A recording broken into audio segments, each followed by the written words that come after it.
Mga kapuso, naka-alerto po ulit sa COVID ang Department of Health kasunod ng mga ulat ng pagtaas ulit ng kaso ng mga tinamaan ito sa ilang kalapit na bansa. Nakatutok si Dano Tingkungko.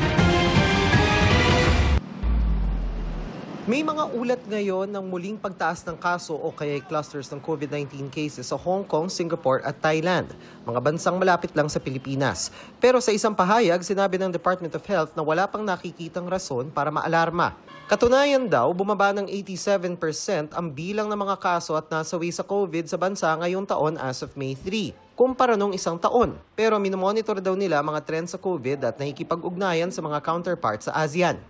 Sabi naman ng Philippine Society for Microbiology and Infectious Diseases, wala raw silang namomonitor ngayong pagtaas ng bilang ng mga konsultasyon o admission na may kinalaman sa COVID.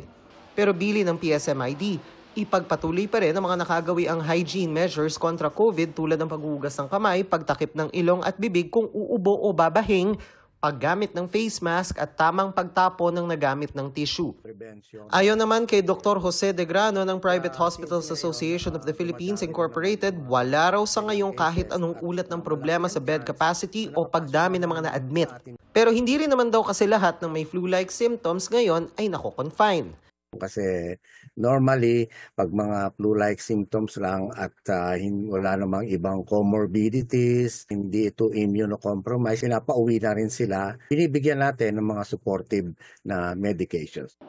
Ang kaso, ayon sa PHAPI, hindi regular o routine sa Pilipinas ang pagpapatest para sa COVID. Kaya ano raw ang basehan para masabi talaga kung dumami ang kaso o hindi? Sa ibang countries kasi, like Singapore, maybe China and Thailand, pwede routine sa kanila yan, ano? Kasi libre. Makikita nila na whether it is COVID or flu, gano'n. Pero sa atin kasi, hindi niruroutine yan kasi may cost. Suwestyon ni De Grano, mas mainam daw na magpa-routine test ang gobyerno para may basehan talaga para masabi kung dumami ba ang may COVID o hindi. Sinusubukan pang makuha ang reaksyon dito ng DOH. Para sa GMA Integrated News, Dano Tingkungko, nakatutok 24 oras.